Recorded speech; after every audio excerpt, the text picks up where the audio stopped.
Bismillahirrahmanirrahim.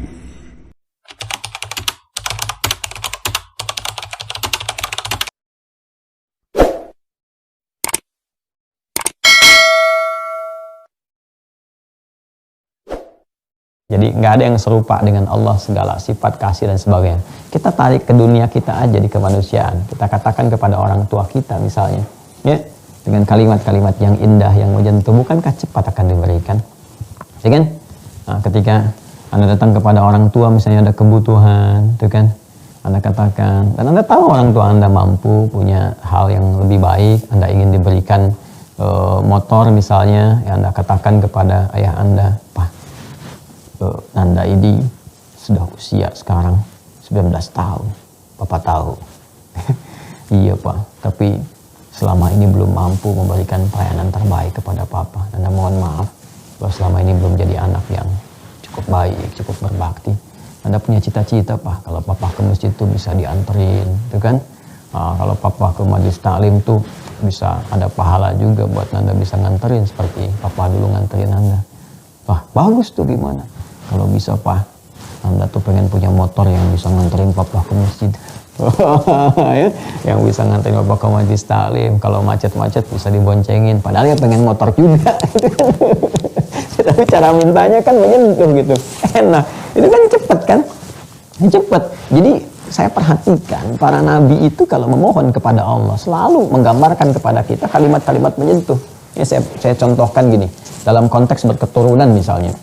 Itu Nabi Zakaria itu demikian adanya di Quran surah ke-21, surah yang sama. Saya lompat dulu ke sini ya supaya kita mengerti, saya gabungkan semuanya. Itu standar ini ada semua. Standar ini ya. Jadi dari mulai untuk kepentingan ibadah, menyebut nama Allah, kalimat menyentuh. Di sini kan ada nih Quran surah 21 Al-Anbiya ayat 89 sampai 90. Rabbi la tadharni farda wa anta khairul warithin. Ya kan? Rabbnya muncul. Ya? Kemudian la tadharni farda, itu menyentuh sekali, ya Allah. Jangan biarkan aku hidup sendiri sampai masa tua aku ini.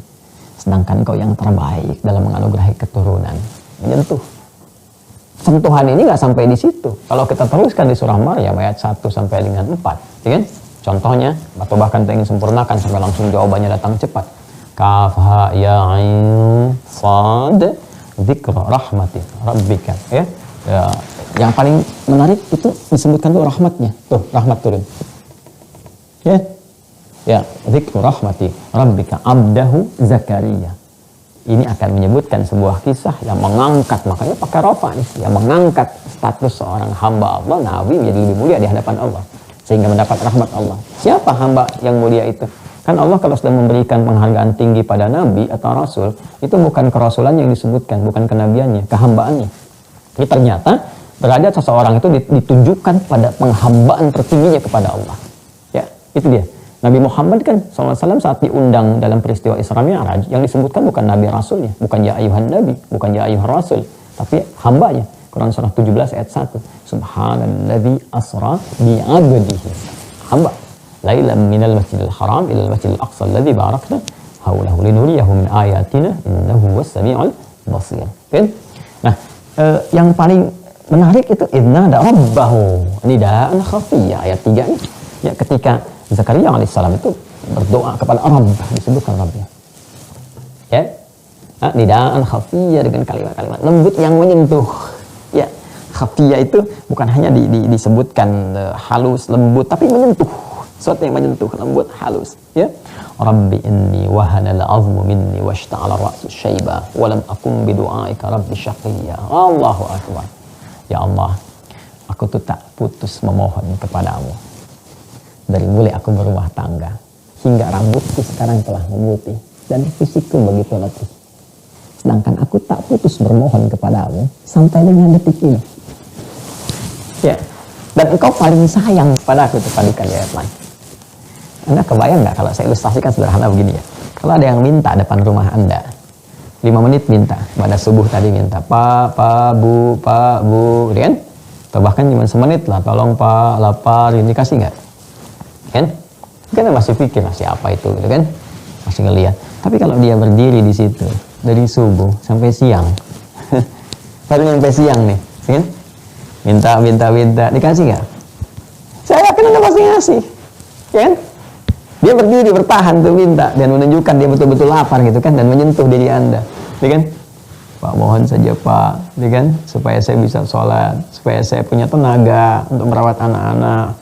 Mohon Pak, itu kan satu piring nggak apa-apa. Itu pasti gitu kan, pasti ada ibu, apalagi dari subuh sampai subuh lagi, nggak akan Anda tolak gitu, ya. Dan Anda punya kemampuan untuk itu, dan Anda punya rasa, pasti Anda akan berikan. Ini seorang hamba minta kepada Rabbnya yang sangat maha penyayang, melebihi apapun, pencipta makhluk dengan sifat rahmat, rahimnya, rahmannya luar biasa. Dan ada hamba yang mengatakan begini, ya Allah, aku nggak pernah putus berdoa, dari mulai rambut hitam sampai putih, fisik kuat sampai letih, dari awal rumah tangga sampai tua, begini pun saya masih minta, dan aku yakin kau pasti mengabulkan. Aku nggak pernah putus asa minta kepadamu. Mohon jangan biarkan aku sendiri, ya Allah. Berikan kesempatan kepada keturunanku untuk meneruskan risalah ini yang kau titipkan kepadaku. Ya, jadi kekhawatirannya itu keibadahnya ini. Ya, aku ingin umat tetap mendapatkan pencerahan, pendidikan, bimbingan lewat keturunan ini, ya Allah. Mohon jangan biarkan aku sendiri dan hilang risalah ini dengan sendirinya. Oh, Allah kan maha tahu, maha mengatur. Tapi Allah ingin mengajarkan kepada kita cara meminta. Dan dahsyatnya mintanya pun lewat ibadah, sholat kan. Ini selalu nyatu ini. Ya, sama. Tuh, Nabi Isa alaihissalam ketika minta ampunan untuk umatnya juga di Al-Maidah 118, itu kalimatnya menyentuh sekali. Ini luar biasa deh. Ya, menyentuh kalimatnya dalam sekali. Ya, in tu'adzibhum fa innahum ibaduk. Ya, wa in taghfir lahum fa innaka antal azizul hakim. Ya Allah, jika memang mereka pun harus dihukum, mereka masih hamba-Mu. Ya kan? Tapi kalaupun kau ampuni, sungguh itu menunjukkan bahwa engkau memang maha bijak dan maha agung. Oh, dahsyat. Nyentuh banget tuh kalimatnya. Nyentuh banget. Ya kan? Ya, cobalah. Ada orang tua yang sedang murka pada anaknya dan sebagainya, merusak nama baik dan sebagainya. Oh, macam-macam lah. Ya kan? Apa yang terjadi? Tiba-tiba dia datang dengan seorang ustaz. Dia datang kepada ustaz, minta cara bagaimana supaya ayah ibu saya bisa menerima saya lagi. Saya khawatir ketika saya pulang malah ibu ayah saya bilang, kamu bukan anakku lagi gitu. Masa saya harus jawab lantas anak siapa gitu. Datang dengan ustadznya bilang, wah udah marah, udah macam-macam. Pak, Bu, Ibu, walaupun ibu mau marah, Bapak, itu hak ibu Bapak. Silahkan sepuncak-puncaknya marah. Tapi kan ini anak ibu juga. Yang ibu pernah kandung. Ibu pernah berikan ASI, ibu sayangi, tapi dia durhaka. Betul, silahkan ibu marah. Dan sekarang dia menyadari bahwa dia salah. Sejelek-jeleknya itu titipan Allah juga, yang ibu pernah lahirkan, bapak pernah rawat. Sekarang dia mau membalas itu dengan baik. Dan kalau bapak ibu menerima, saya yakin itulah puncak kasih orang tua yang sangat luar biasa. Apa yang terjadi? Ya, dan ini diberikan, disampaikan kepada yang maha pengasih gitu. Yang maha pengasih. Ya, ini Abu Nawas pernah mengambil Saripati ini, dia sampaikan dalam syairnya menjelang kematiannya itu. Ya, Abu Nuwas itu kan dia sampaikan ada yang mengatakan yang lain, syair yang lain dan sebagainya, tapi intinya ada orang yang pernah larut dalam maksiat dan sebagainya, kemudian di akhir hidupnya dia mengatakan ilahi lastu lil firdausi ahla wala aqwa 'alan naril jahim. Fahabli taubatan waghfir dhunubi fa innaka ghafirudz dzambil 'azim. Masyaallah. Ya Allah, memang dari semua maksiat yang aku pernah kerjakan, aku menyadari mungkin aku tak pantas menjadi penghuni surga Firdaus, ya Allah. Tapi aku pun tak kuat kalau harus masuk ke neraka. Gitu kan? Maka aku mohon, ya Allah, aku bertobat di penghujung hidupku ini, ya Allah, sebelum nyawa sampai ke kerongkonganku. Dan mohon terima taubatku, karena aku pun yakin Engkau akan melimpahkan ampunan tanpa batas kepada setiap hamba yang kembali kepada. Amin. Terus ini di ilmu balaghah dikreasikan, diambil lagi menjadi proposal pernikahan. Kreatif banget tuh. Diambil. Ya, ilahi lastu lil firdausi ahla wala aqwalan naril jahim. Wahai bapak mertua datang. Memang saya merasa diri tidak layak menjadi bagian keluarga bapak yang sejahtera seperti penghuni surga Firdaus ini. Wala aqwalan naril jahim. Tapi rasanya aku pun tak sanggup berpisah dengan putih bapak serasa seperti di neraka jahanam. Fahabit tawbat waghfir dzunubi fa innaka ghafirudz dzambil 'azim. Maka Pak, dengan segala kekurangan, memang tidak ada yang sempurna kalau ingin dicari kesempurnaan. Maka mohon dengan segala yang ada, mohon diterima pengajuan kami, karena sangat yakin Bapak itu orang bijak yang pernah saya kenal dalam kehidupan. Wow, oke, catat. Baik, kalau gitu diterima lamaran dengan catatan. Ada.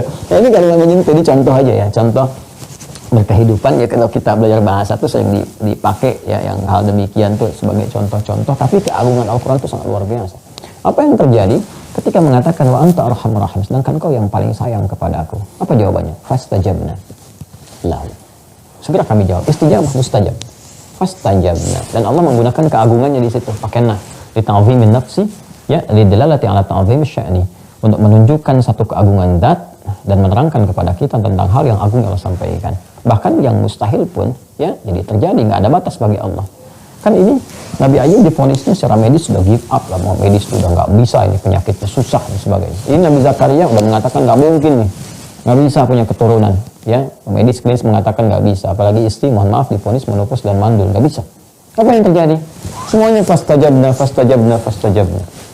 Ini fastajabna lahu. Kami jawab, mustajab tuh. Kayak kita ambil contoh doa mustajab. Ya, maka syafna ma bihi min dhurrin. Kami hilangkan luka yang mengganggu kepada fisiknya. Ya kan? Wa atainahu ahlahu wa mithlahum ma'ahum rahmatan min indina rahmat. Ya. Ya kan? Lalu hikmahnya setelah itu dengan kesabaran itu, karena arahnya ke ibadah tadi, kalimatnya menyentuh, tujuannya mulia, kami cepat segera jawab. Jadi pakai fa untuk menunjukkan cepat. Jadi begitu doa disampaikan seketika dijawab, gak ada jeda. Harfa'atin rabitin baina syai'aini bila hudud. Ya, huruf penyambung dua peristiwa tanpa jeda. Peristiwa pertama berdoa, peristiwa kedua pengabulan. Antara doa dengan pengabulan cepat terjadi, gak ada jeda. Ya, kami lepaskan, kami buka semua yang menyakiti tubuhnya itu, terasa sakit pada dirinya, kan? Dan apa yang terjadi? Ya, kami anugerahkan kembali, kumpulkan kembali. Jadi pertama keluarganya, kumpulkan lagi. Jadi begitu Ayub sembuh alaihissalam, sembuh sehat lagi, mandi, bahkan kan nikmat diberikan anugerah-anugerah pendahuluan oleh Allah, ya. Nikmat, enak, kemudian berhubungan dengan istrinya kembali. Jadi setiap itu istrinya mengandung, lahir kembar, 12 kali mengandung. Jadi yang tanya anak 12, 24. Balik lagi. Karena wa mithlahum ma'ahum. Jadi kembar gitu kan. Dan karena Ayub ini baik, pemberi baik, orang yang mulia dan sebagainya, orang-orang tuh datang lagi nyelamatin. Dan kebiasaan di tempat tuh kalau nyelamatin, ngasih ini, ngasih itu, sehingga hartanya 2 kali lipat lagi dari semula. Jadi bayangkan, rahmat Allah tuh kalau disyukuri, la in syakartum la azidannakum. Jadi anaknya nambah kembali, lebih ramai lagi, gitu kan? Lebih sejahtera lagi, kehidupannya lagi lebih bertambah berlimpah, misinya terjalankan dengan baik. Dan belum selesai ayatnya, wa dzikra, dzikir lil abidin, ibadah. Baik-baik kawan. Dan ini kata Allah, aku tetapkan menjadi sebuah inspirasi. Ya, contoh bagi siapa? Hamba-hamba Allah yang mengalami peristiwa yang serupa, pernah sakit, divonis sakitnya sulit dan rumit, walaupun mungkin tidak segawat yang dialami Nabi Ayub alaihissalam, tidak sedahsyat dulu. Ya, jadi kalau ada penyakit apapun teman-teman sekalian, ini bisa digunakan sebagai zikir. Tiru, tapi dengan cara yang Nabi Ayub pernah contohkan pada Muhammad SAW, sempurna menjelaskan itu dan menunjukkan kepada kita. Pertama, syukuri dulu semua nikmat, ambil hikmah. Setelah kita tenang, hati tenang, ibadah. Tingkatkan ibadah, ya kan? Tawakal kepada Allah, lakukan seperti yang beliau pernah kerjakan. Tingkatkan sholat, arahkan kepentingan ibadah, minta sampai ada ketenangan, kenyamanan itu. Nah, setelah tenang nyaman, ternyata jadi rahmat. Wah, ini hikmahnya. Betapa pernah seorang pemuda yang kaya raya, yang sendal jepitnya aja bisa puluhan juta dan sebagainya, kan? Nah, Allah uji lewat penyakit, divonis tuh kena cancer kalau nggak salah itu, ya. Si pemuda itu tiba-tiba dia mendapatkan rahmat di balik itu. Dia mengerti tentang bagaimana menjalani kualitas hidup yang lebih baik. Akhirnya dia paham bahwa harta itu, oh ini maksudnya Allah berikan kepada saya, bukan untuk foya-foya, untuk pamer, untuk buang-buang sembarangan.